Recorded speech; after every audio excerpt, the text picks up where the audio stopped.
नमस्कार दोस्तों, एक बार फिर से आप सभी का स्वागत है। दोस्तों, इस पर्टिकुलर वीडियो में हम पेपर 2 का जो solid and liquid waste management है उसका हम आज मिसलेनियस क्वेश्चन करेंगे। दोस्तों, मिसलेनियस का मतलब है कि सारा क्वेश्चन जो भी सिलेबस है आपका, solid waste management, liquid waste management है, आपका वाटर रिक्लेमेशन रीयूज है, बायोमेडिकल वेस्ट है, हैजार्डस वेस्ट मैनेजमेंट है, इन्वायरमेंटल रूल्स एंड रेगुलेशन है, waste management rules and regulation है, इन्वायरमेंटल इम्पैक्ट असेसमेंट है। दोस्तों, इन सभी से रिलेटेड कुछ क्वेश्चन देखेंगे, ओके, जो इंपॉर्टेंट रहेगा और आपके एग्जाम के लिए तो इंपॉर्टेंट रहेगा इस साथ साथ दोस्तों, और आपके कॉन्फिडेंस को भी बूस्ट करेगा। ओके, टॉपिक वाइज हमने सारा जो भी टॉपिक है दोस्तों, आपका लगभग 5 टॉपिक को हमने टॉपिक वाइज बहुत सारा क्वेश्चन हमने किया है, डिस्कस किया है। आप जाके देख सकते हैं, डिस्क्रिप्शन बॉक्स में लिंक होगा प्ले लिस्ट का, वहाँ पर मिल जाएगा आप। ओके, तो आज हम स्टार्ट करते हैं मिसलेनियस क्वेश्चन। दोस्तों, सब मिला जुला यहाँ पर क्वेश्चन मिलेगा आपको। स्टार्ट करते क्वेश्चन नंबर फर्स्ट से। देखिए, papers, cardboard, textile, plastics and wood are included in. देखिए, पेपर, कार्डबोर्ड, ये सब जो चीज़ें हैं इसको आप किस में इंक्लूड कीजिएगा? गार्बेज में। चारों ऑप्शन को पहले पढ़ लेते हैं दोस्तों, जो अप्रोप्रिएट होगा वो हमारा आंसर होगा। गार्बेज में ऑब्वियसली ये सब गार्बेज भी है, क्योंकि जो भी वेस्ट है हमारा सब गार्बेज है। नॉन कंबस्टेबल, देखिए, पेपर को आसानी से जलाया जा सकता है, कार्डबोर्ड को आसानी से जलाया जा सकता है, इन सारी चीज़ों को आसानी से जलाया जा सकता है। ये सब क्या है? तो कंबस्टेबल है, तो ये तो हमारा नहीं होगा। ओके, वेस्ट ऑब्वियसली गार्बेज है, तो वेस्ट को ही हम गार्बेज में, सॉलिड वेस्ट को अलग अलग टाइप में होता है, कोई गार्बेज होता है, कोई रबिश में हम उसको क्लासीफाई करते हैं, तो वेस्ट है, ये भी सही है। फोर्थ है कंबस्टेबल रबिश, ये ज़्यादा अप्रोप्रिएट आंसर है दोस्तों। एक तो कंबस्टेबल है ये, और दूसरा रबिश है, तो हमारा आंसर क्या हो जाएगा? फोर्थ होगा। ऑल राइट, आप समझ गए होंगे। तो जो अप्रोप्रिएट होता है, मोस्ट अप्रोप्रिएट आंसर होगा वो हमको देना होगा। चारों ऑप्शन को इसलिए पढ़ना मस्ट हो जाता है। देखिए एक्सप्लेनेशन, कंबस्टेबल का मतलब जो आसानी से जिसको जलाया जा सकता है उसको कंबस्टेबल कहेंगे। नॉन कंबस्टेबल मतलब जो जिसको जलाया नहीं जा सकता है, जैसे आपका क्रॉकरी हो गया, टिन कैंस हो गया, एल्यूमिनियम कैंस हो गया, मेटल्स, कंस्ट्रक्शन वेस्टेज, ये सब क्या आपका जिसको हम जला नहीं सकते हैं, वो क्या हमारा नॉन कंबस्टेबल हो गया। और वेस्ट में सॉलिड वेस्ट है आपका, लिक्विड वेस्ट है। सॉलिड वेस्ट में गार्बेज हो सकता है, रबिश हो सकता है, स्लज हो सकता है, ये सब क्या हमारा सॉलिड वेस्ट है। लिक्विड वेस्ट में आपका किचन का रिफ्यूज हो सकता है, जिसको हम स्लज कहते हैं, इस पर हमने क्वेश्चन भी डिस्कस किया था।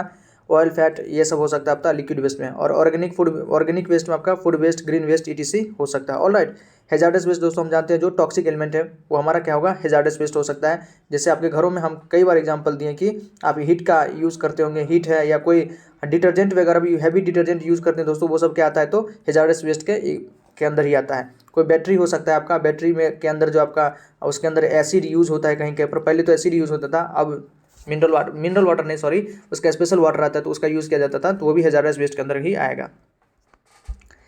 Next question, among the following which is are not pre treatment unit. देखिए, प्री ट्रीटमेंट यूनिट कौन नहीं है इसमें? ये आपका लिक्विड वेस्ट मैनेजमेंट से क्वेश्चन है। बार स्क्रीन, ग्रट चैम्बर, बिल्कुल। बार स्क्रीन से हम क्या करते हैं? जो हमारा फ्लोटिंग डेब्रिस होता है, जैसे बोटल्स हो गया आपका, जो बड़ा बड़ा पार्टिकल्स वगैरह होता है, उसको हम बार स्क्रीन से फिल्टर कर देते हैं, तो ये तो है। ग्रट चैम्बर में हम सैंड और ग्रट को रिमूव करते हैं, ये हमारा प्री ट्रीटमेंट यूनिट है दोस्तों। Flow equalisation and proportion tank, ये भी हमारा प्री ट्रीटमेंट यूनिट के अंदर आता है। Neutralisation for pH adjustment tank, obviously pH का हम एडजस्टमेंट करना पड़ता है हमें, क्योंकि अगर मोस्ट एसिडिक और मोस्ट बेसिक हो जाएगा दोस्तों, तो उसमें हमारा क्या होगा कि सही से हम उसको एरोबिक डाइजेशन या एनएरोबिक डाइजेशन सही से नहीं कर पाएंगे। ये सब हम प्री ट्रीटमेंट करके ही उसको भेजते हैं, ओके, ताकि बाद में जो हम डाइजेशन करवाएं उस वेस्ट वाटर का तो अप्रोप्रिएट हो पाए। बट न्यूट्रेंट रिमूवल टैंक दोस्तों ये प्री ट्रीटमेंट का नहीं है, ये आपका टर्सरी ट्रीटमेंट यूजुअली हम करते हैं। आपने देखा भी होगा, जब प्राइमरी ट्रीटमेंट, सेकेंडरी ट्रीटमेंट के बाद अगर वाटर को और बहुत ज़्यादा ट्रीटमेंट करना पड़ता है, मान लीजिए सप्लाई करना है वाटर को, तो उसका टर्सरी ट्रीटमेंट वगैरह कराया जाता है, तो वहाँ पर हम न्यूट्रेंट वगैरह चेक करते हैं, या कुछ मिनरल्स ऐड करना हो, रिमूव करना हो, तो वो टर्सरी ट्रीटमेंट का हमारा पार्ट है। ये हमारा प्राइमरी ट्रीटमेंट का पार्ट नहीं है, या प्री ट्रीटमेंट का पार्ट नहीं है, तो फोर्थ ऑप्शन हमारा करेक्ट हो गया। देखिए दोस्तों, a pre treatment is necessary in order to protect raw water lifting system and pipelines against blockage as well as other treatment equipment against abrasion and more generally to remove anything that might interfere with subsequent treatment. Pre treatment में हम क्या करते हैं? तो वो सारी चीज़ें जो हमारे इक्विपमेंट को, जो हमारा वेस्ट वाटर का इक्विपमेंट है, या जो हमारा पाइपलाइंस है, लिफ्टिंग सिस्टम है, इन सभी में किसी प्रकार का व्यवधान कह सकते हैं कि किसी प्रकार का ऑब्स्टेकल पैदा कर सकता है, तो उन सारे चीज़ों को हम निकाल देते हैं। जैसे फ्लोटिंग डेब्रिज हो गया दोस्तों, उसको हम बार स्क्रीन से निकाल देते हैं। ग्रट रिमूवल, जो ग्रट होता है हमारा, ग्रिट होता है, सैंड होता है, पेबल्स होता है, वो सब हमारे मशीन को, जो वेस्ट वाटर का मशीन है, उसको उसके रनिंग को गड़बड़ कर सकता है, खराब कर सकता है, बेकार कर सकता है, इसलिए हम उस सबको निकाल देते हैं। ओके, तो ये सब हमारा प्री ट्रीटमेंट के अंदर करते हैं। देखिए इसके अंदर हम क्या क्या करते हैं, बार स्क्रीन का यूज़ करते हैं, स्ट्रेनिंग का, कम्युनिकेशंस का, गट रिमूवल का यूज़ करते हैं, फ्लो इक्वलाइजेशन चैम्बर, ये सब प्री ट्रीटमेंट का पार्ट है। प्रोपोर्शन टैंक हो गया, neutralisation for pH adjustment tank, ये सब हमारा प्री ट्रीटमेंट के अंतर्गत आता है। ओके दोस्तों, nutrient tank is the secondary treatment process. Nutrient tank usually secondary होता है और कहीं के ऊपर टर्सरी ट्रीटमेंट में हम करते हैं। जब हमको मिनरल ऐड वगैरह करना होता है तो हम टर्सरी ट्रीटमेंट भी करते हैं। तो याद रखिएगा न्यूट्रिएंट रिमूवल हमारा सेकेंडरी ट्रीटमेंट का प्रोसेस का पार्ट है। नेक्स्ट क्वेश्चन बहुत ही इंपॉर्टेंट है, हल्का फुल्का कंफ्यूजन वाला भी है दोस्तों। देखिए, the end product formed after separation and anaerobic bacterial digestion of organic material solid waste municipal solid waste is called. देखिए म्युनिसिपल सॉलिड वेस्ट का जब हम एनएरोबिक, देखिए एनएरोबिक बैक्टीरियल डाइजेशन कराते हैं तब अल्टीमेटली जो हमें प्रोडक्ट मिलता है वो क्या होता है, कंपोस्ट होता है, ह्यूमस होता है, लीचेट होता है, एसेज होता है। तो लीचेट तो नहीं हो सकता दोस्तों, लिक्विड यू ना, लीचेट क्या होता है, जो हम लैंडफिल करते हैं वहाँ से जो लिक्विड ऊज करके निकलता है, वहाँ से जो लिक्विड सिप करता है उसको हम लीचेट करते हैं। एसेज, बर्निंग के बाद एसेज निकलता है। तो ये दोनों तो ऑप्शन ऐसे ही कट गया। रहा बात कंपोस्ट और ह्यूमस। देखिए दोस्तों, कंपोस्ट यूजुअली जो किया जाता है एरोबिक इन्वायरमेंट में, ओके, इसको एरोबिक बैक्टीरिया की मदद से हम करते हैं। और ह्यूमस जो होता है हमारा एनएरोबिक प्रोसेस के थ्रू जो हम बनाते हैं कंपोस्ट, उसको हम कहते हैं ह्यूमस। और जो एरोबिक प्रोसेस से कराते हैं दोस्तों उसको हम क्या कहते हैं, कंपोस्ट कहते हैं। तो ध्यान रखिएगा, करेक्ट हमारा आंसर क्या होगा, ह्यूमस होगा। इसलिए थोड़ा बहुत कन्फ्यूजन का पॉइंट है यहाँ पर। Compost is an organic matter that has been decomposed in a process called composting. Composting is the biological reclamation of organic material by the natural decomposition process. Compost को हम कंपोस्टिंग के technique composting के through उसको prepare करते हैं। एक biological reclamation है, जो हमारा ऑर्गेनिक मटेरियल है ना उसको हम बायोलॉजिकल प्रोसेस का ट्रीट करके उसको हम कंपोस्ट बनाते हैं। Examples, decay of fallen leaves in forest, decay of would in stand. It is an aerobic biological process which uses naturally occurring microorganism to convert biodegradable organic matter into a humus like product। मतलब यहाँ भी क्या बनता है, compost में भी हमारा humus like he product बनता है। कंपोस्ट और ह्यूमस आपस में तो साइनोनिम्स है, बस वहाँ एक ही डिफरेंस है कि एक एरोबिक प्रोसेस में होता है और दूसरा एनएरोबिक प्रोसेस में होता है। दोनों का क्या काम है कि हमारा जो लैंड है उसकी फर्टिलिटी को बढ़ा देता है। The anaerobic bacterial digestion of organic municipal solid waste will lead to the formation of end product called humus। जो anaerobic bacterial digestion है वो अल्टीमेटली बनाएगा उसको क्या कहेंगे, ह्यूमस कहेंगे। ओके, जैसे मान लीजिए दोस्तों, अब बहुत सारा हमारे पास कूड़ा का ढेर है, वेस्टेज ऑर्गेनिक मैटर का बहुत सारा ढेर है। ओके, तो ऊपर में क्या होगा, अगर आप ऐसे ही डिकम्पोज करने के लिए छोड़ दिए हैं, आप ऑक्सीजन बाहर से प्रोवाइड नहीं करा रहे ना, तो ऊपर वाला तो क्या करेगा, ऊपर वाला को ऑक्सीजन आसानी से मिल जाएगा। तो ये क्या होगा, ये कंपोस्टिंग के थ्रू कंपोस्ट बनेगा हमारा। और नीचे वाला में चूंकि एयर का कांटेक्ट नहीं है तो ये क्या होगा, एनएरोबिक इन्वायरमेंट हो जाएगा। यहाँ पर एनएरोबिक इन्वायरमेंट, तो यहाँ से जो बनेगा उसको हम ह्यूमस कहेंगे। तो दोनों में ज़्यादा डिफरेंस नहीं है, बस हल्का फुल्का टर्मिनोलॉजी का डिफरेंस है दोस्तों।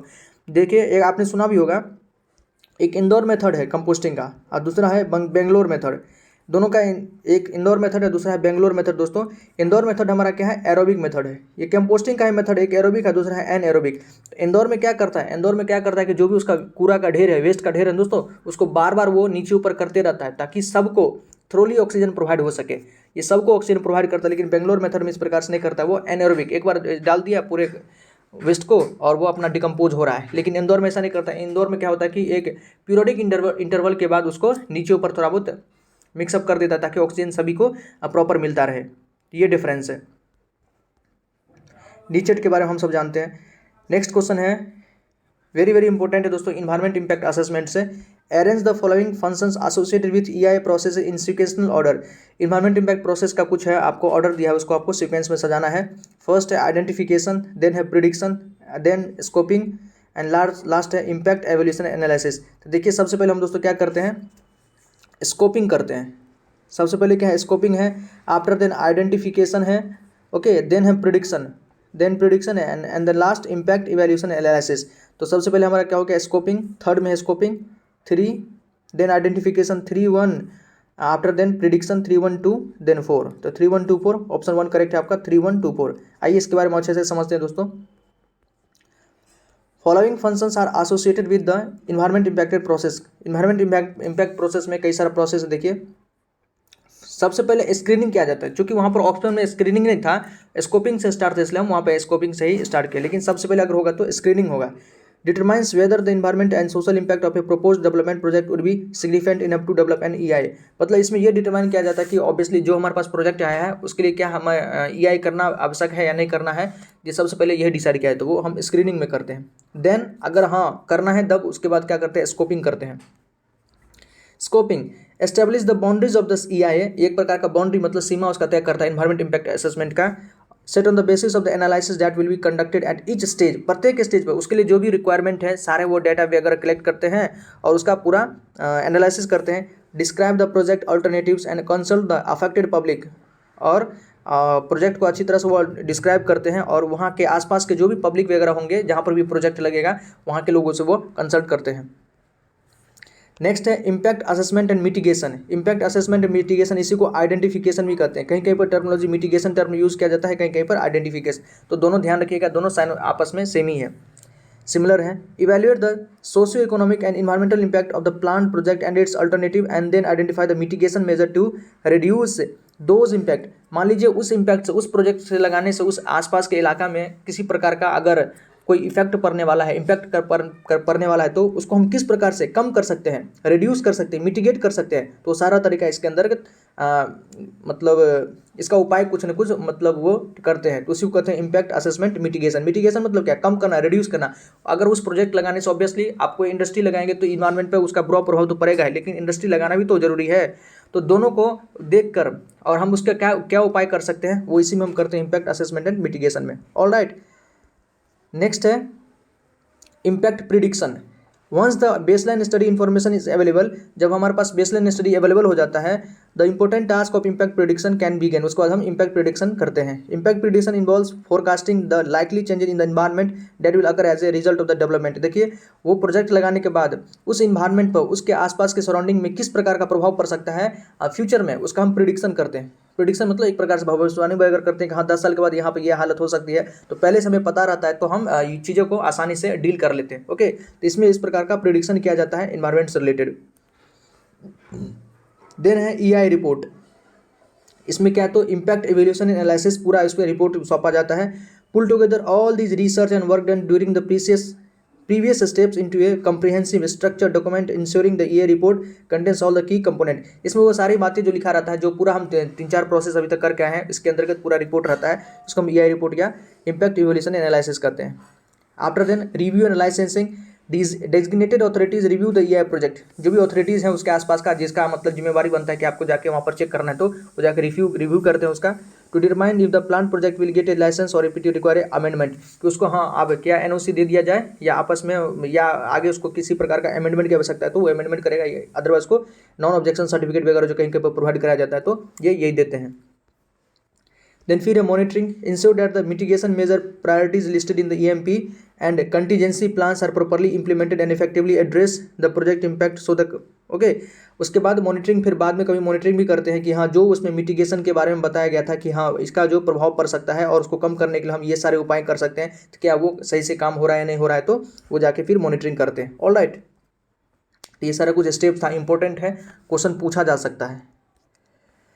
नेक्स्ट है the percentage of bacterial load that is removed through plain sedimentation is about. देखिए प्लेन सेडिमेंटेशन में लगभग कितना बैक्टीरिया का लोड रिमूव हो जाता है, कितना बैक्टीरिया का लोड रिमूव हो जाता है, तो वो लगभग है आपका 75% के आसपास। कितना है दोस्तों, 75% के आसपास, ध्यान रखिएगा। The main function of primary treatment include screens, grit chamber, primary sedimentation is to carry out the removal of suspended solid present in the sewage. Obviously हम प्राइमरी ट्रीटमेंट में क्या करते हैं कि उसमें हम स्क्रीन्स का यूज़ करते हैं, ग्रट चैम्बर का यूज़ करते हैं और प्राइमरी सेडिमेंटेशन टेक्निक का यूज़ करके उसमें से हम सारे जो सस्पेंडेड सॉलिड वगैरह होता है, हमारे जो वेस्ट वाटर के अंदर जो भी सस्पेंडेड सॉलिड है, जो ऊपर वाटर में डिजोल्व नहीं है, उसको हम क्या करते हैं, निकालते हैं ओके सीवेज से। आफ्टर देन जो हैवी सस्पेंडेड सॉलिड होता है are removed by screens and fine suspended solids are removed in grit chamber and in the primary sedimentation tank. जो हैवी होता है उसको हम स्क्रीन से निकाल लेते हैं, जैसे बॉटल्स वगैरह उसको स्क्रीन के थ्रू हम निकाल लेते हैं। जो फाइन सस्पेंडेड होता है उसको हम ग्रट चैम्बर के थ्रू डिटेंशन टैंक वगैरह हम निकाल लेते हैं, और कुछ बच जाता है उसको हम प्राइमरी सेडिमेंटेशन टैंक में वाटर का कुछ डिटेंशन टाइम देते हैं कि हाँ आराम से वो बैठ जाए और जो भी सस्पेंडेड सॉलिड वगैरह होगा नीचे बैठ जाएगा, सेटल हो जाएगा PST में।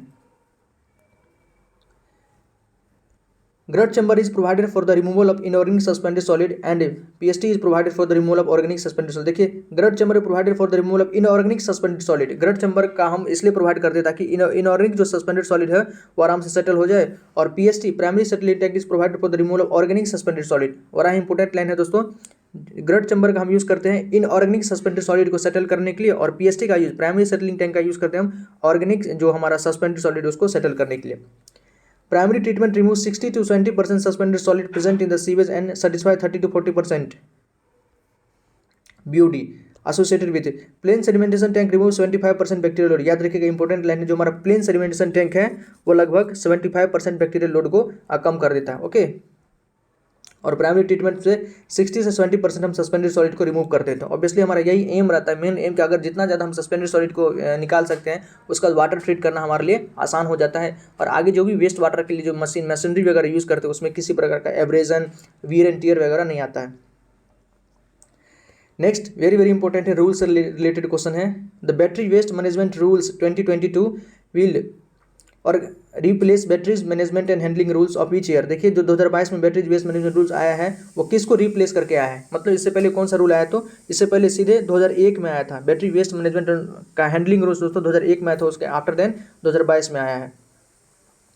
देखिए government has notified battery waste management rules to 2022 to ensure environmentally sound management of waste batteries. मतलब जो भी हमारा वेस्ट बैटरी उसको किस प्रकार का हम अच्छे तरीके से उसका हम प्रॉपर डिस्पोजल करें, उसके लिए 2022 का रूल आया है बैटरी वेस्ट मैनेजमेंट का। The new rules will replace batteries में, ये 2001 को रिप्लेस करेगा। The rule cover all type of batteries, electric vehicle batteries, portable batteries, automatic batteries and industrial batteries में लगभग जितना भी बैटरी होता है सभी प्रकार का बैटरी इसमें शामिल है। इंपॉर्टेंट पॉइंट देखिए, it mandate that all waste batteries to be collected and sent for recycling. जो भी हमारा वेस्ट बैटरीज है उसको हम कलेक्ट करके क्या करेंगे, उसको रिसाइकलिंग के लिए भेजेंगे। रिफर्समेंट, और उसका अगर दोबारा कुछ उससे बनाया जा सकता है तो ये भी बेहतरीन तरीका होगा कि उसका हम दोबारा उससे कुछ ऐड या निकाल के अगर नया हम बना सकते तो और बढ़िया बात होगा। And it's probit disposal in landfill and incineration. और हम इससे मतलब बैटरी वेस्ट मैनेजमेंट को दोस्तों लैंडफिल करना या इंसिनरेशन करना अपने आप में ये टॉक्सिक हो सकता है, तो हम इसको मना करेंगे। इस रूल में इस बारे में लिखा है कि आपको उसको ना ही इंसिनरेशन करना ना ही लैंडफिल करना बैटरी को। The rules also promote setting up new industries and entrepreneurship in collection and recycling of waste batteries. इसमें मतलब कुछ इंडस्ट्रीज वगैरह या एंटरप्रेन्योरशिप वगैरह को ऑर्गेनाइज सेटअप स्थापित करना ताकि बैटरी वेस्ट को हम आसानी से उसका कलेक्ट करके रिसाइकिल किया जा सके। नेक्स्ट क्वेश्चन है, which of the following physiological groups of micro organism are not involve in biomethanation. देखिए इसमें से कौन सा ऐसा माइक्रो ऑर्गेनिज्म ने है जो बायोमिथेनेशन में यूज़ नहीं होता है, बायोमिथेनेशन में इन्वॉल्व नहीं है। फर्मेंटिंग बैक्टीरिया, बिल्कुल फर्मेंटेशन बैक्टीरिया जो होता है वो बायोमिथेनेशन में यूज होता है, वो कहीं ना कहीं मीथेन बनाने में काम करता है। ऑर्गेनिक एंड ऑक्सीडाइजिंग बैक्टीरिया ये भी है। मिथेनोजेनिक आर्किया ये भी है, बिल्कुल मिथेनोजेनिक आर्किया इसका तो काम है दोस्तों, ये क्या करता है, मीथेन बनाता है। फोर्थ है इनऑर्गेनिक कंपाउंड ऑक्सीडाइजिंग बैक्टीरिया, नहीं इनऑर्गेनिक वाला नहीं, इनऑर्गेनिक कंपाउंड ऑक्सीडाइजिंग बैक्टीरिया इसका काम नहीं है, तो फोर्थ ऑप्शन हमारा होगा कि ये इन्वॉल्व नहीं होता, ये बायोमिथेनेशन में इन्वॉल्व नहीं होता, तो फोर्थ ऑप्शन हमारा करेक्ट है। देखिए दोस्तों, biomethanation is a process by which organic material is microbiologically converted under anaerobic condition to biogas. Biomethanation एक प्रोसेस है जिसमें जो हमारा ऑर्गेनिक मैटर है उसको हम माइक्रो ऑर्गेनिज्म के हेल्प से उसको एनारोबिक इन कंडीशन में बायोगैस में कन्वर्ट करते हैं। 3 main physiological groups of micro organism are involve. Fermenting bacteria है, इसके अंदर ऑर्गेनिक एसिड ऑक्सीडाइजिंग बैक्टीरिया और मेथेनोजेनिक आर्किया है। जो हमारा बायोमिथेनेशन में ये तीनों बैक्टीरिया आपका इन्वॉल्व होता है, fermenting bacteria, organic and acid oxidising bacteria और मेथेनोजेनिक आर्किया इसके अंदर इन्वॉल्व है। Micro organism degrade organic material via cascade of biological conversion to methane and carbon dioxide. Methane और कार्बन डाइऑक्साइड को कन्वर्ट करता है। Syntropic relationship between hydrogen producer acetogens and hydrogen scavenger homoacetogens, hydrogenatotropic methanogens etc are critical to the process। ये सारा process इसके अंदर involve है, ज़्यादा काम का नहीं है दोस्तों। Determination of practical and theoretical methane potential is crucial for design for optimal process design configuration and effective evaluation of economic feasibility. Next important question है, settling of the sewage in the presence of excess oxygen is called. देखिए sewage का हम settling करवाते हैं, जो भी हमारा sewage है उसका हम सेटलिंग करवाते हैं in the presence of excess oxygen, मतलब ऑक्सीजन अबंडेंट मात्रा में है, उसको हम क्या कहेंगे, डाइजेस्टेड स्लग्स कहेंगे, इंडाइजेस्टेड स्लज कहेंगे या एक्टिवेटेड स्लज कहेंगे, डीएक्टिवेटेड स्लज कहेंगे। उसको कहेंगे दोस्तों एक्सेस ऑक्सीजन है ना, एक्सेस ऑक्सीजन वाले को हम क्या कहते हैं, एक्टिवेटेड स्लज। याद रखिएगा, एक्सेस ऑक्सीजन में हम सेटलिंग जब करवाते हैं सीवेज का तो उसको हम क्या कहते हैं, एक्टिवेटेड स्लज। देखिए activated sludge process, the essential feature of the activated sludge process are an aeration stage, solid liquid separation following aeration and sludge recycle system. इसमें मेन क्या है तो हम इसको सॉलिड लिक्विड को एक्सेस अमाउंट में aeration stage मतलब oxygen इसको प्रोवाइड कराते हैं। Waste water after primary treatment enters an aeration tank where the organic matter is brought into intimate contact with the sludge from the secondary clarifier. जो waste water हमारा primary treatment के बाद आता है उसको हम एरेशन टैंक में डालते हैं, ओके। और जो सेकेंडरी क्लैरिफायर से हम कुछ एक्टिवेटेड स्लज को लाए थे उसको हम इसमें कॉन्टैक्ट में डालते हैं ताकि उसमें बैक्टीरिया जो हमारा आसानी से बेहतरीन तरीके से लॉग फेज में एक्सपोनेंशियल ग्रोथ करे, और जितना ज़्यादा वो ग्रोथ करेगा हमारा बीओडी वाटर का जो बीओडी है उतना कम होगा, ओके। ऑर्गेनिक मैटर हमारा बहुत ज़्यादा कम होगा। It requires less space, does not produce an obnoxious odour, इसमें किसी प्रकार का आपको स्मेल वगैरह नहीं आता है। And requires less time for waste water treatment, इसमें वेस्ट वाटर को ट्रीटमेंट में करने में भी बहुत कम समय लगता है। इट रिक्वायर्स स्किल्ड सुपरविजन, लेकिन इसमें क्या होता है वो एक एक्सपर्ट चाहिए, जो व्यक्ति इसमें एक्सपर्ट है उसकी भी आवश्यकता है, वहाँ पर जाकर वो सही से सब चीज़ को देखें, क्योंकि कहीं पर कभी क्या होता है तो एसिड का कंसंट्रेशन बढ़ जाता है, एसिडोजेनिक बैक्टीरिया वहाँ पर काम करने लगता है बहुत ज़्यादा, और उसको बीओडी को जो बीओडी रिमूव होते रहता है बैक्टीरिया की मदद से उसको कम कर देता है, तो इसमें स्किल्ड सुपरविजन की आवश्यकता पड़ती है। देखिए दोस्तों इंपॉर्टेंट है आपका following are the classification secondary treatment unit. Secondary treatment unit का कुछ क्लासिफिकेशन दिया हुआ है कि उसमें कौन सा कॉन्टैक्ट मैकेनिज्म का यूज़ करते हैं और डिकम्पोजिशन कौन सा होता है। देखिए ट्रिकलिंग फिल्टर में हम अटैच्ड ग्रोथ, जो हमारा कॉन्टैक्ट मैकेनिज्म उसमें क्या करते हैं अटैच्ड ग्रोथ के माध्यम से, और यहाँ पर डिकम्पोजिशन एरोबिक होता है। रोटेटिंग बायोलॉजिकल कॉन्टैक्ट ये भी क्या है अटैच्ड ग्रोथ है, एरोबिक होता है। एक्टिवेटेड स्लज प्रोसेस ये आपका सस्पेंडेड ग्रोथ है और एरोबिक है, सस्पेंडेड ग्रोथ होता है, एरोबिक होता है। ऑक्सीडेशन बॉन्ड ये भी सस्पेंडेड है, एरोबिक है, ओके। यहाँ पर हम एल्गल बैक्टीरियल बायोसिम्बाइसिस के बारे में हमने बात किया था, एल्गी बैक्टीरिया सिम्बाइसिस। दोस्तों इस पर पूरा चर्चा हमने किया है वेस्ट वाटर ट्रीटमेंट में, यदि आप नहीं देखे तो आप जाके उसको देख सकते हैं। सेप्टिक टैंक ये सस्पेंडेड ग्रोथ होता है, जो भी सेप्टिक टैंक आपके हम लोग भी बनाते हैं सेप्टिक टैंक, ये सस्पेंडेड ग्रोथ होता है। एनएरोबिक दोस्तों क्योंकि पूरा कवर्ड होता है, इसमें किसी प्रकार हम ऑक्सीजन उसको प्रोवाइड नहीं कराते हैं, तो ये एनएरोबिक टेक्निक से डिकम्पोजिशन करता है। इमोप टैंक ये भी सस्पेंडेड ग्रोथ है और एनएरोबिक डाइजेशन यहाँ भी होता है। नेक्स्ट क्वेश्चन है limit of BOD prescribed by central pollution control board for the discharge of industrial and municipal waste water into natural surface water. देखिए इंपॉर्टेंट क्वेश्चन दोस्तों कि बीओडी का लिमिट कितना प्रिस्क्राइब्ड है सीपीसीबी के द्वारा, कितना बीओडी का limit central pollution control board ने प्रिस्क्राइब किया है, किसके लिए, जो इंडस्ट्रियल डिस्चार्ज है, इंडस्ट्री से डिस्चार्ज निकलता है उसको हम म्युनिसिपल वेस्ट वाटर के अंदर या कोई इसकी नेचुरल सर्फेस के अंदर हम उसको हम डाल सकें, उसके लिए सीपीसीबी ने कितना बीओडी को लिमिट किया है, तो लेस देन 30 ppm। 30 ppm से कम होगा तब जाके आप उस बीओडी को तब जाके उसको आप नेचुरल सोर्स में किसी में आप उसको डिस्चार्ज कर सकते हैं इंडस्ट्रियल वेस्ट वाटर को। देखिए बायोलॉजिकल ऑक्सीजन डिमांड हम जानते हैं दोस्तों कि क्या होता है, it is a measure of the amount of organic material in the water in terms of how much oxygen will be required to break it down biologically. मतलब ऑर्गेनिक मैटर को ब्रेक डाउन करने के लिए 1 litre organic matter में जो भी हम 1 litre waste water के अंदर जो भी ऑर्गेनिक मैटर प्रेजेंट है उसको पूरी तरह डिकम्पोज करने के लिए जितना ऑक्सीजन की आवश्यकता होती है उसको हम क्या कहते हैं बीओडी कहते हैं, ओके। देखिए BOD value is usually expressed in milligram of oxygen पर लीटर ऑफ वाटर। पर लीटर वाटर में हमने यही बात कहते हैं कि 1 लीटर वाटर में कितनी ऑक्सीजन की आवश्यकता है मिलीग्राम में, और जितनी ऑक्सीजन की आवश्यकता होगी और ऑर्गेनिक वाटर को डिकम्पोज करने के लिए वहाँ वेस्ट को, उसी को हम क्या कहेंगे आपका बीओडी कहेंगे, तो मिलीग्राम पर लीटर में इसको हम एक्सप्रेस करते हैं। Clean water would have a BOD value of less than 5 ppm। जो हमारा क्लीन वाटर होता है साफ पानी होता है उसका बीओडी वैल्यू 5 ppm से कम होता है, whereas highly polluted water could have BOD value 70 ppm और मोर। जो हमारा हाईली पोल्यूटेड होता है उसमें बीओडी कितना होता है तो 17 ppm होता है, ओके। क्लीन वाटर वाला ध्यान रखिए दोस्तों 5 ppm, मतलब बीओडी जितना कम होगा, डायरेक्ट याद रखिए बीओडी जितना कम होगा आपका वाटर उतना प्योर होगा, वाटर उतना साफ होगा, okay. Tolerance limit prescribed by CPCB for discharge of industrial effluent. कुछ इंडस्ट्रियल इफ्लुएंट है उसको जो अगर डिस्चार्ज करता है कहाँ पर, तो उसके लिए कुछ टॉलरेंस लिमिट या बीओडी का लिमिट बताया गया है। देखिए सबसे पहले है कि बीओडी 3 डेज और 27 डिग्री सेल्सियस अगर उसका BOD डिसाइडेड है, मतलब निकाला गया है, तो उसको अगर सरफेस वाटर में छोड़ना है, इंडस्ट्रियल डिस्चार्ज को सरफेस वाटर के अंदर छोड़ना है, तो किसी रिवर वगैरह में छोड़ना है, तो 30 ppm से BOD कम होना चाहिए। ओके, ऑब्वियसली ये भी पोल्यूटेड है, लेकिन उतना ज़्यादा पोल्यूटेड नहीं है दोस्तों, इसको आसानी से नेचर में खुद ब खुद ये ट्रीट हो जाएगा, तो 30 ppm से कम होना चाहिए। पब्लिक सीवर में, अगर सीवर में छोड़ना है, इंडस्ट्रियल डिस्चार्ज को अगर पब्लिक सीवर में छोड़ना है, तो 350 ppm से उसका BOD कम होना चाहिए। ऑन लैंड फॉर इरीगेशन, किसी इरीगेशन वाली लैंड में छोड़ना है, तो 100 ppm से उसका BOD कम होना चाहिए। ये कुछ ध्यान रखिएगा। ओके, 30 ppm, 350 ppm और 100 ppm।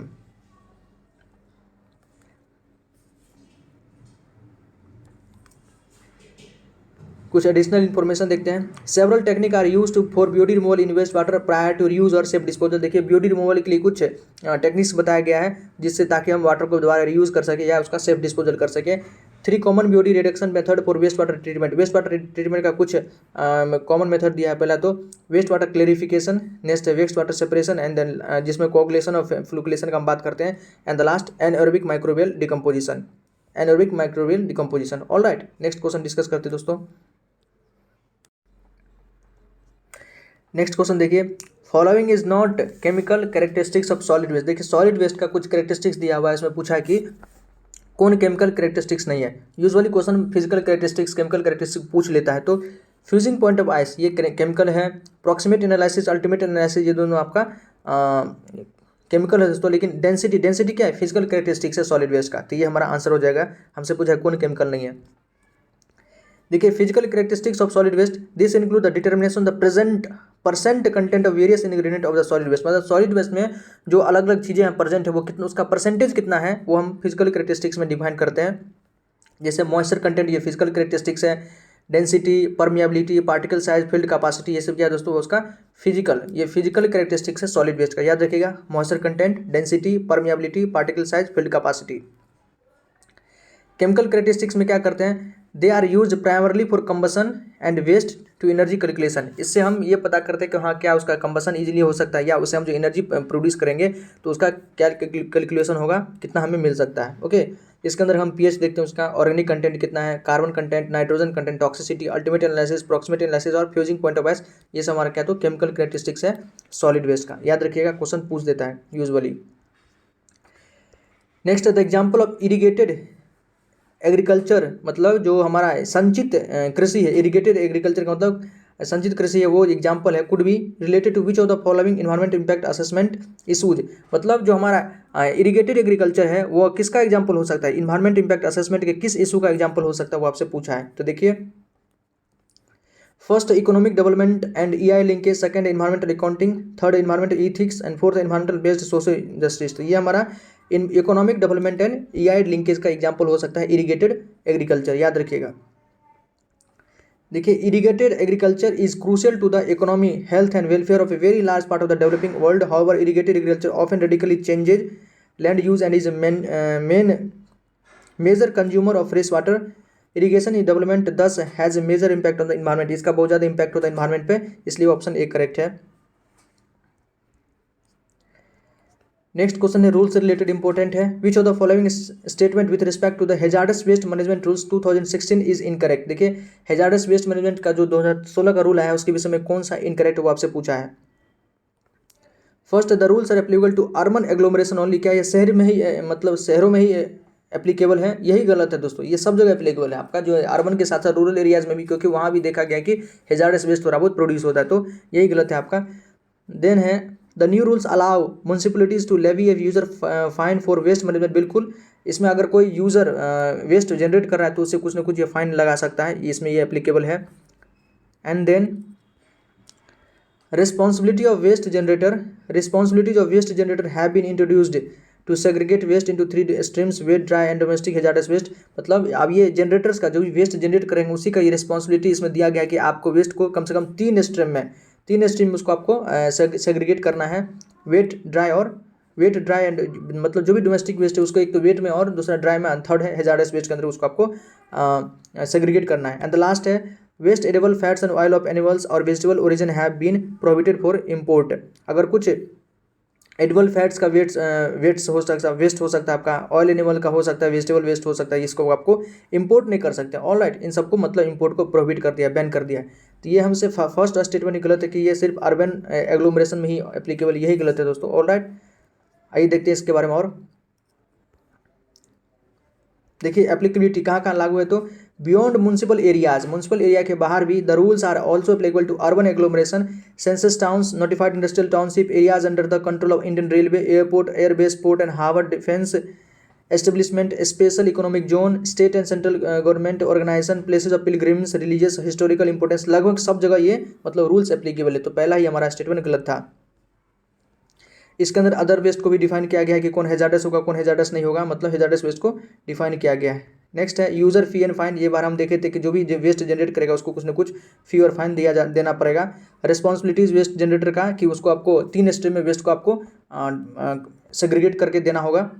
Integration of waste rag picker into formal system, ये भी हमारा इसके अंतर्गत बताया गया। ओके, देखिए the new rules have put the onus of integration of waste picker, rack picker and waste dealer kawadiwala in the formal system, state government and self help group. Okay, next है partnership in Swachh Bharat.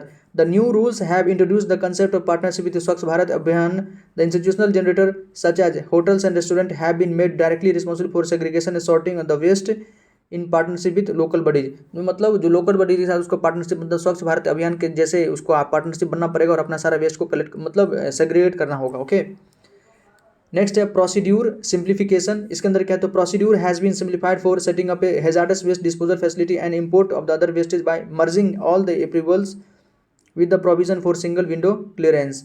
Then है streaming import and export, इसके बारे में है the process of import export of waste has been streamlined and the list of waste regulated और import export has been revised, मतलब किस waste का हम इंपोर्ट एक्सपोर्ट वगैरह कर सकते हैं उसका कुछ लिस्ट इसके अंदर दिया गया है।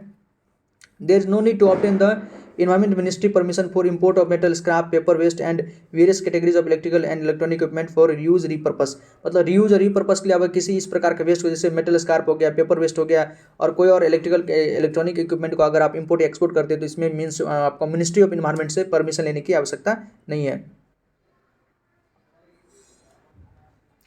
आइटम्स बैंड फॉर इंपोर्ट, किस आइटम्स को हम इंपोर्ट नहीं कर सकते, तो waste edible fats and oil, ये जो हमारा मतलब वेजिटेबल जो है इसको हम इंपोर्ट नहीं कर सकते, वेजिटेबल ओरिजिन हो सकता है। हाउस होल्ड वेस्ट को हम इंपोर्ट नहीं कर सकते, क्रिटिकल केयर मेडिकल इक्विपमेंट को हम इंपोर्ट वगैरह नहीं कर सकते हैं, टायर्स है हो गया, ये सब का हम इंपोर्ट नहीं कर सकते हैं। नेक्स्ट क्वेश्चन इंपॉर्टेंट है, the WHO has classified the biomedical waste into how many categories. WHO का स्थापना कब हुआ था दोस्तों, तो 7 अप्रैल 1948 को, ये भी क्वेश्चन पूछा जा सकता है, इसलिए हम 7 अप्रैल को प्रत्येक साल वर्ल्ड हेल्थ डे मनाते हैं, विश्व स्वास्थ्य दिवस 7 अप्रैल को मनाते हैं। डॉक्टर टाट्रोस जो है इसका भी महासचिव है। ओके, WHO का हेडक्वार्टर कहाँ था, जिनेवा में है। तो WHO ने मतलब बायोमेडिकल वेस्ट को कितने कैटेगरीज में क्लासीफाई किया, तो 4। कितने हैं दोस्तों, 4 याद रखिएगा। The WHO has classified biomedical waste into 4 categories. First है इन्फिक्शियस, इसके अंदर क्या, waste from surgeries and any material containing pathogen, जिसके अंदर पैथोजन हो सकता है जो सर्जरी वगैरह से प्रोड्यूस हुआ है उसको इन्फिक्शियस के अंदर रखा है। देन है pathological waste from tissue organ drug cities which is not required, ये आपका पैथोलॉजिकल हो गया। Radioactive waste contamination with radioactive substance, कोई वेस्ट रेडियोएक्टिव सब्सटेंस से यदि कंटामिनेट हो गया तो उसको रेडियोएक्टिव के अंतर्गत रखा है। एंड द लास्ट है others, waste from hospitals, housekeeping, kitchen, अगर ये सब जो वेस्ट जनरेट है उसको हम अदर्स के अंतर्गत रखते हैं। तो टोटल 4 कैटेगरी में डिसाइड किया है, क्लासीफाई किया है, infectious, pathological, radioactive, others. Infectious, pathological, radioactive और अदर्स, ये क्वेश्चन पूछा जा सकता है।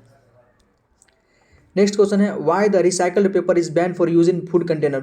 वेरी इंपॉर्टेंट क्वेश्चन दोस्तों, ये क्वेश्चन पूछा भी गया है हाल ही फिलहाल किसी एग्जाम में कि रिसाइकल्ड पेपर, जो हमारा रिसाइकल्ड पेपर है, पेपर को आसानी से हम रिसाइकल कर सकते हैं, फिर भी उसको बैन कर दिया है कि फूड कंटेनर में उसका यूज़ नहीं कर सकते हैं। फूड कंटेनर में उसमें उसका हम यूज़ नहीं कर सकते। जैसे आप दोस्तों यूजुअली क्या करते लोग, रोटी को ना वो पेपर, अगर बाद में उसको खाना है तो पेपर में उसको लपेट देते हैं, पेपर में उसको रैप कर लेते हैं। पेपर में नहीं करना चाहिए, उसके लिए अलग से एल्यूमिनियम फॉइल आता है, उसमें करना वो बेहतर रहता है।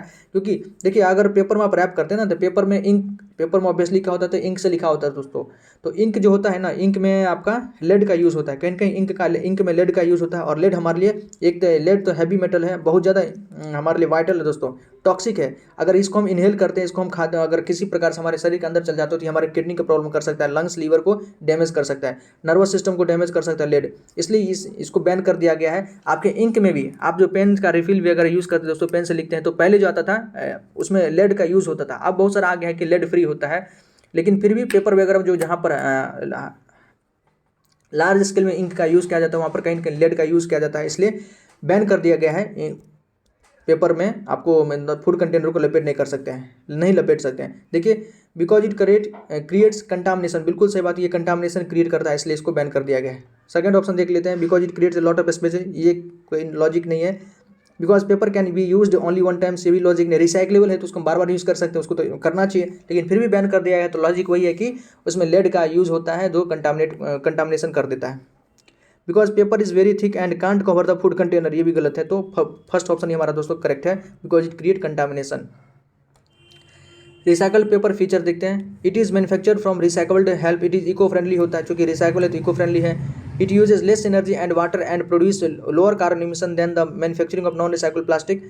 It reduces the amount of waste in the land. It is banned for use in food container because contain contamination, क्योंकि इसके अंदर कंटामिनेशन हम बताए थे, लेड का इसमें केमिकल पिगमेंट होता है, इसलिए इसको बैन कर दिया गया। Next, the pollutant like phenol and mercury can be removed from water bye, देखिए फिनॉल जो हमारा फिनॉल है ओके, या मरकरी है, मरकरी मतलब Hg, अगर ये वेस्ट वाटर के अंदर है तो उसको हम किस प्रकार से रिमूव कर सकते हैं? सेडिमेंटेशन के थ्रू, बिल्कुल नहीं। इसमें क्या होता है, सस्पेंडेड सॉलिड को रिमूव करते हैं, ये नहीं। इलेक्ट्रोडायलिसिस, ये भी नहीं। फिल्ट्रेशन दोस्तों, फिल्ट्रेशन या एक होता है इसमें कोगुलेशन, कोगुलेट करके हम इसको क्या करते हैं, कोगुलेट करके इसका हम प्रेसिपिटेट कर लेते हैं, और नीचे जब ऐसे ही बैठ जाता है, सेडिमेंट हो जाता है ना, तब इसको हम रिमूव कर देते हैं। तो फिल्ट्रेशन या कोगुलेशन के थ्रू हम इसको निकाल सकते हैं। बायोलॉजिकल ऑक्सीडेशन में हैवी मेटल का ये बायोलॉजिकल ऑक्सीडेशन नहीं कर पाते, तो ये भी ऑप्शन हमारा गलत हो गया। तो फिल्ट्रेशन ही हमारा सही स्टेटमेंट है। देखिए, by the filtration process the pollutant like phenol and mercury can be remove from the water से हम इसको रिमूव कर सकते हैं। कोगुलेशन या filtration is a common treatment that usage aluminium sulphate, देखिए जो हमारा कोगुलेशन या फिल्ट्रेशन है उसमें हम एल्यूमिनियम सल्फेट का यूज़ करते हैं, that react with the mercury to form solid, जो मरकरी के साथ रिएक्शन करके कुछ सॉलिड बना लेता है, जो कि आसानी से प्रेसिपिटेट हो जाता है वाटर से बाहर। प्रेसिपिटेट का मतलब जानते हैं दोस्तों, थोड़ा हैवी बन जाता है वो, जो भी मरकरी का मान लीजिए छोटा छोटा मरकरी है जो मतलब सस्पेंडेड रहता है, लेकिन जैसे वो कोगुलेट कर जाएगा एल्यूमिनियम सल्फेट के प्रेजेंस में, तो ये सारा क्या होगा, एक जगह इकट्ठा हो जाएगा, सारा एक जगह इकट्ठा होगा, छोटा छोटा पैलेट बना लेता है, छोटा छोटा पैलेट बना के ये नीचे क्या होगा, नीचे बैठ जाएगा, या प्रेसिपिटेट के रूप में हम इसको निकाल लेते हैं। The sludge then must be dispose of in hazardous waste landfill, और उसके बाद जो हमारे पास ये स्लज बचा है उसको हम हैजार्डस वेस्ट लैंडफिल इसके अंदर हम यूज़ कर सकते हैं। This process is beneficial because it cost very little and reliable, मतलब ये अच्छा प्रोसेस है, कोगुलेशन के थ्रू हम उसको रिमूव कर लेते हैं, क्योंकि एक तो इसमें हमारा खर्चा बहुत कम पड़ता है और रिलायबल भी है। देन है the phenolic compound removed from water involves absorption and photocatalytic process using synthetic और natural particles such as carbon materials and clays. The phenolic compound removal water involves absorption and photocatalytic process, जो phenolic compound को remove करने के लिए हम या तो absorption और फोटोकैटालिटिक प्रोसेस का यूज़ करते हैं। Okay, activated carbon is the most use in industry as an absorbent, जो इंडस्ट्री में सबसे ज़्यादा एब्जॉर्बेंट का यूज़ होता है, तो हमारा किसका यूज़ करते हैं, तो एक्टिवेटेड कार्बन का। ओके, एब्जॉर्बेंट मतलब किसी चीज़ को एब्जॉर्ब कर लेता है, उसको हटाता है, वेस्ट को निकालने के लिए हम इसका यूज़ करते हैं एक्टिवेटेड कार्बन का। देखिए, sedimentation is the process of allowing particle suspension in water to settle out of the suspension water in the effect of gravity. Sedimentation में क्या करते हैं कि अगर हम डिटेंशन टाइम वाटर को सही से अगर सस्पेंडेड सॉलिड को डिटेंशन टाइम देते हैं ना, तो अपने आप वो बैठ जाता है ग्रेविटी के कारण, इसी को हम सेडिमेंटेशन कहते हैं। The particles that settle out from the suspension become sediment and in water treatment is known as sludge, जो बैठ जाए उसको हम क्या कहते हैं, स्लज कहते हैं। When a thick layer of sediment continuous of settle this is known as consolidation. देखिए, when a thick layer of sediment continues to settle this known as consolidation, जब कोई थिक लेयर अब बार बार मतलब सेडिमेंट होता है नीचे बैठ जाता है, उसको हम क्या कहते हैं, कंसोलिडेशन कहते हैं। ये भी टर्मिनोलॉजी पूछा जा सकता है। इलेक्ट्रोडायलिसिस क्या होता है, is a membrane process during which ions are transported through a semipermeable membrane. इसके अंदर क्या होता है, मान लीजिए एक सेमी परमिल मेम्ब्रेन है, इसके थ्रू अगर आयंस का एक्सचेंज होता है, उसको हम क्या कहते हैं, इलेक्ट्रोडायलिसिस कहते हैं। The membrane are cation or anion selective, which basically means that the either positive ions or negative ions will flow through. This technique can be applied to remove ions from water, मतलब water से अगर ions को हमको निकालना है तो उसको हम इलेक्ट्रोडायलिसिस का यूज़ करते हैं।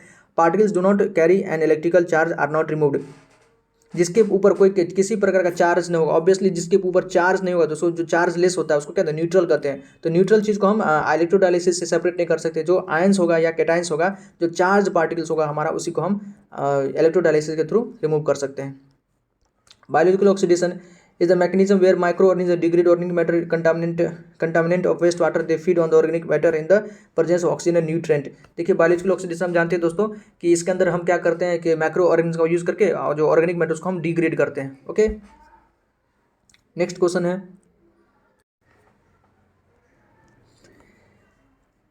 विच of the following are the objectives of incineration. Incineration का हमारा ऑब्जेक्टिव क्या है, उद्देश्य क्या है, वो आपको बताना है। फर्स्ट वॉल्यूम रिडक्शन, बिल्कुल सही बात है जी। कोई भी हमारा जो बड़ा ऑब्जेक्ट होता है उसका वॉल्यूम को बिल्कुल कम कर देता है, तो वॉल्यूम रिडक्शन तो है ही। स्टेबलाइजेशन वेस्ट, बिल्कुल वेस्ट को स्टेबलाइज करने के लिए हम इसका यूज़ करते हैं। Recovery of energy from waste, waste से किसी प्रकार की एनर्जी रिकवर हो सकता है उसके लिए हम इसका इस्तेमाल करते हैं। एंड द लास्ट है स्टरलाइजेशन ऑफ वेस्ट, वेस्ट को स्टरलाइज करने के लिए भी हम इंसिनरेशन करते हैं। आपको पता होगा बायोमेडिकल वेस्ट के बारे में हमने कई बार एग्जाम्पल भी दिया था दोस्तों।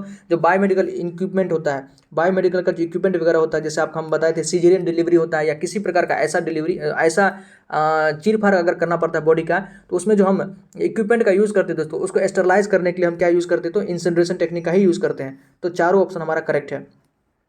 पूछना है तो कौन सा इसमें क्या क्या ऑब्जेक्टिव है, तो 1 2 3 4 चारों ऑब्जेक्टिव आपका इंसिनरेशन का। ओके,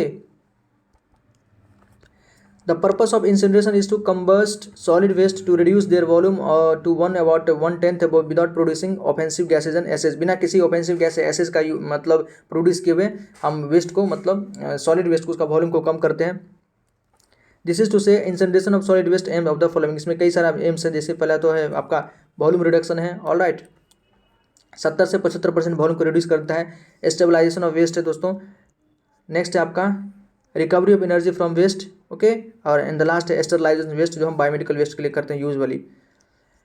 नेक्स्ट क्वेश्चन है is present in primary sludge, primary sludge में आपका कौन सा प्रेजेंट होता है? ऑप्शन देखिए, सॉलिड है, सॉलिड वेस्ट है, फ्लोटिंग मटेरियल। फ्लोटिंग मटेरियल हमारा स्लज में क्यों प्रेजेंट है? स्लज क्या होता है दोस्तों? जो नीचे बैठ जाता है, सेडिमेंट जो नीचे होता है ना वाटर के, मान लीजिए वेस्ट वाटर है, इसके अंदर आपने बहुत सारा वेस्ट वाटर दे दिया है, उसके बाद जो नीचे बैठ जाता है सेडिमेंट के रूप में, उसी को हम क्या कहते हैं? स्लज कहते हैं। तो इसमें फ्लोटिंग मटेरियल का, फ्लोटिंग मटेरियल तो ऊपर होगा, तो फ्लोटिंग मटेरियल नहीं हो सकता है। अदर ऑर्गेनिक सब्सटेंस, ये भी नहीं होता है। ऑल द अबव, ये नहीं दोस्तों। हमारा क्या होता है? तो जो प्राइमरी स्लज में यूजुअली क्या होता है? सॉलिड वेस्ट होता है, जो वेस्ट नीचे सेटल कर गया है, यूजुअली सॉलिड फॉर्म में होता है। सस्पेंडेड सॉलिड जो होता है, जो नीचे सेटल कर जाता है, उसको हम क्या कहते हैं? प्राइमरी स्लज के अंतर्गत वो होता है सॉलिड वेस्ट। ओके, देखिए कुछ मिस्टेक्स पॉइंट जहाँ पर कंफ्यूजन हो सकता है। तो sludge is a part of the waste that settle at the bottom of the tank, जो टैंक के बॉटम में सेटल हो गया दोस्तों। Hence it does not consist of floating material, इसमें किसी प्रकार का फ्लोटिंग मटेरियल होगा नहीं, क्योंकि नीचे सेटल है। The sludge can consist of both organic and inorganic, वहाँ लिखा था कि सिर्फ ऑर्गेनिक होता है, नहीं, यहाँ स्लज में आपका ऑर्गेनिक भी हो सकता है और इनऑर्गेनिक सब्सटेंस भी हो सकता है। ऑलराइट, ये ध्यान रखिएगा। नेक्स्ट है helps in obtaining the final product in reasonably uniform and considerably reduce size in comparison to original form.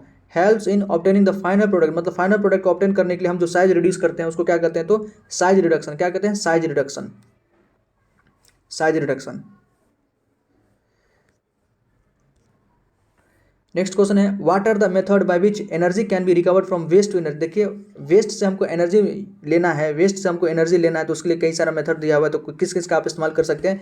Heat का, बिल्कुल हीट करके हम इंसिनरेशन वगैरह में क्या करते हैं? उसका कंबशन कराते हैं, या पायरोलाइसिस में, तो हीट की मदद से, इलेक्ट्रिसिटी की हेल्प से भी कर सकते हैं, और को जनरेशन की हेल्प से भी हम वेस्ट को एनर्जी में कन्वर्ट कर सकते हैं। तो heat, electricity and cogeneration, 1 2 3 all are correct है दोस्तों, by 1 2 and 3।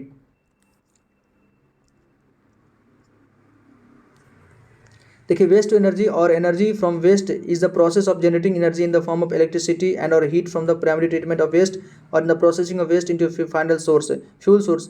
Waste to energy is a form of energy recovery, इसमें हम एनर्जी को रिकवर करते हैं। The method of by which energy can be recovered from waste energy are heat है, electricity है, कोई जनरेशन है, इन सब टेक्निक से हम वेस्ट से एनर्जी जनरेट करते हैं। Advantage of waste energy, advantage क्या क्या है इसका? Reduction volume of waste, obviously volume की वेस्ट को कम कर देता है। Reduce of waste going to landfill site, reduction carbon emissions, reduction of the use of fossil fuel, electricity and heat can be generated from waste and which provide the alternative and more environmentally friendly source of energy. ये सब उसका कुछ आपका advantage है।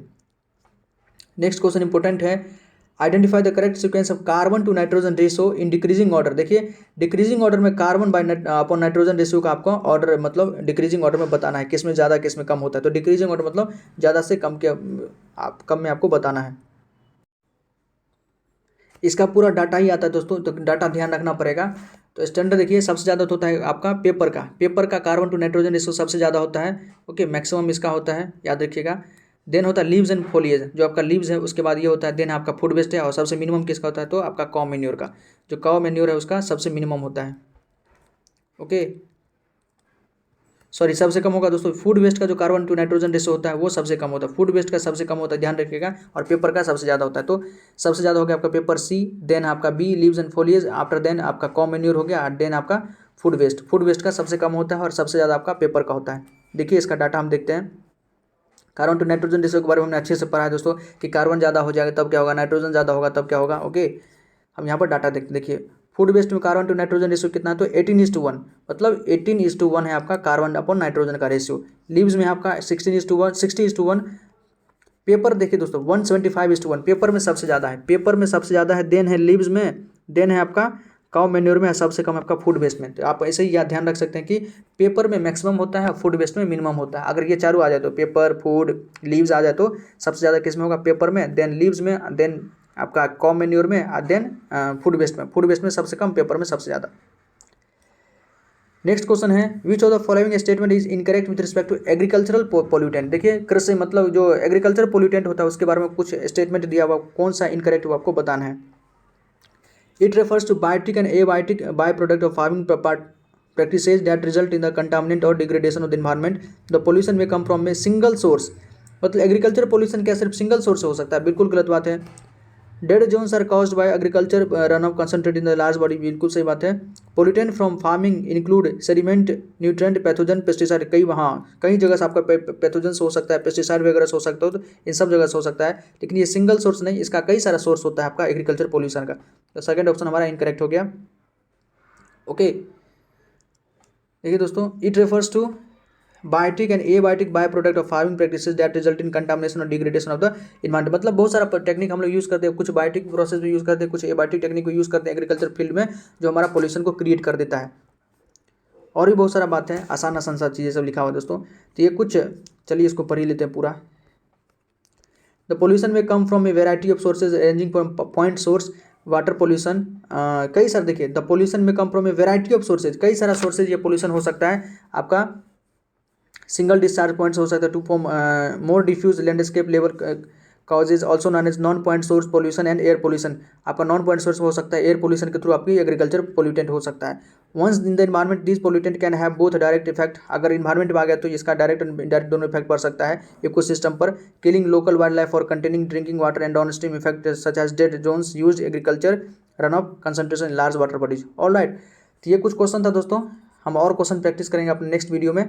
धीरे धीरे दोस्तों, धीरे धीरे हम प्रैक्टिस करेंगे क्वेश्चन, चूंकि वीडियोस लंबा हो जाता है तो आपको भी देखने में हो सकता है थोड़ा असहज हो, लेकिन एक से एक क्वेश्चन है, एक से एक क्वेश्चन दोस्तों बढ़ के क्वेश्चन है। सारा क्वेश्चन आपका कॉन्सेप्ट को क्लियर करेगा, हर चीज़ को हमने अच्छे से डिस्कस किया है, सभी चीज़ को हिंदी में डिस्कस किया, तो जो हिंदी मीडियम के स्टूडेंट वो भी अच्छे से समझ सकते हैं। बस अपने कॉन्सेप्ट को क्लियर कीजिए, एग्जाम में आप आसानी से इसी प्रकार का क्वेश्चन आएगा दोस्तों। ये एग्जाम में ही पूछे जाए गए कुछ क्वेश्चन है, इंजीनियरिंग एग्जाम में जो होता है क्वेश्चन, तो इस प्रकार का क्वेश्चन पूछा जाता है, वहीं से लाया गया क्वेश्चन है।